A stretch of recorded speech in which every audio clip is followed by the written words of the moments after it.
асосгузори сулҳу ваҳдати миллӣ, пешвои миллат, президенти ҷумҳурии тоҷикистон муҳтарам Эмомалӣ Раҳмон дар маҳаллаи ҷӯи болои шаҳри Исфара кӯдакистони хусусии Шаҳнозро дар вазъияти тантанавӣ ифтитоҳ намуданд.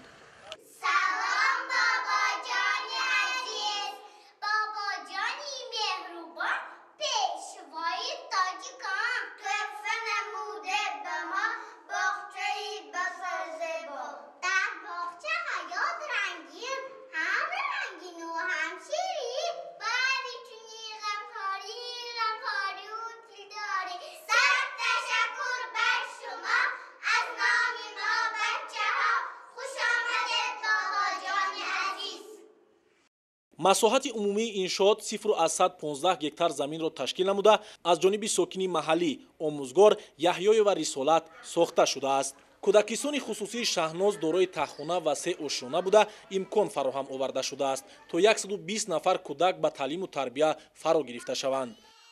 аввалан мехоҳам миннатдории худро ба асосгузори сулҳу ваҳдати миллӣ, пешвои миллат расонида бошам, ки чунин шароити мусоидро барои фарзандони мо фароҳам сохтанд.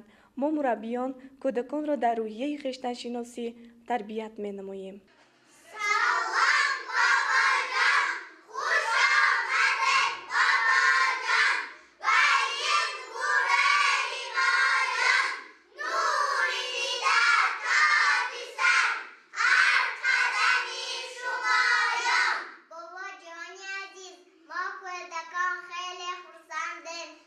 که برای ما چنین کودکستانی زیبا را هدیه نموده. تشریف شما به دل ما کودکان سرور و شادی میبخشد.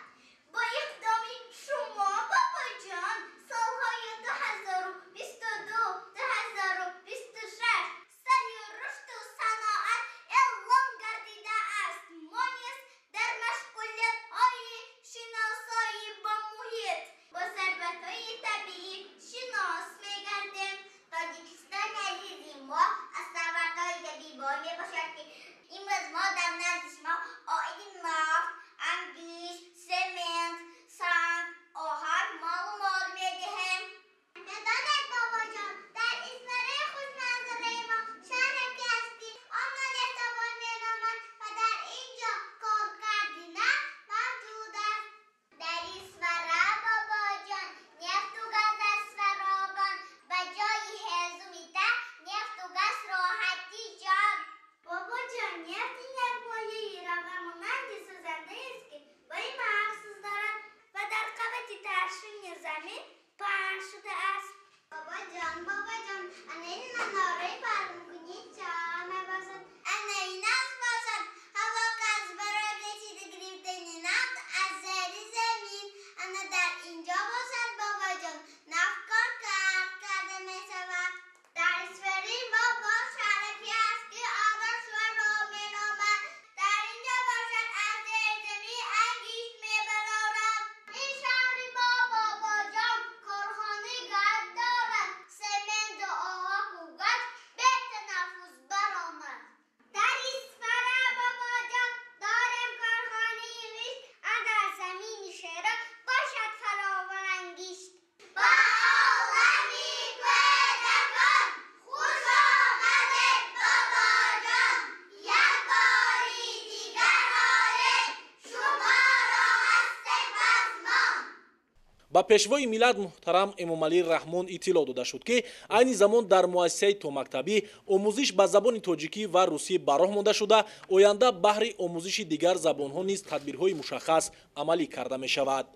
бо мақсади ба талаботи замон ба роҳ мондани таълиму тарбия дар кӯдакистони хусусии Шаҳноз мураббиёни дорои малакаи баланди касбӣ ҷалб шуда тибқи нақша ҷиҳати ба роҳ мондани усулҳои муосири илмомӯзӣ онҳо пайваста аз курсҳои омӯзишӣ ва такмили ихтисос мегузаранд. дар доираи ифтитоҳи иншоот ба таълимгирандагони ин боргоҳи илму маърифат президенти ҷумҳурии тоҷикистон муҳтарам Эмомалӣ Раҳмон тӯҳфаҳои хотиравӣ супориданд. дар саҳни бино 4 айвонча ва ҳамзамон баҳри омӯзиши қоидаҳои ҳаракат дар роҳ ва гузаронидани машғулияту бозии кӯдакон заминаи созгор фароҳам оварда шудааст. من که آموزگار هستم و زیاده از 30 سال با این کسب پرافتخار مشغول گردیده هزاران کودکان را در روحی و تندرستی خشتنشناسی تربیت نمودم. زیرا که با گفته اساسگذار صلح و وحدت ملی کودکان آینده هر یک دولت و ملتند. با شرافت سیاست آبادکارانه اساسگذار صلح و وحدت ملی تاجیکستان ما با خود سیمای دیگری را گرفت.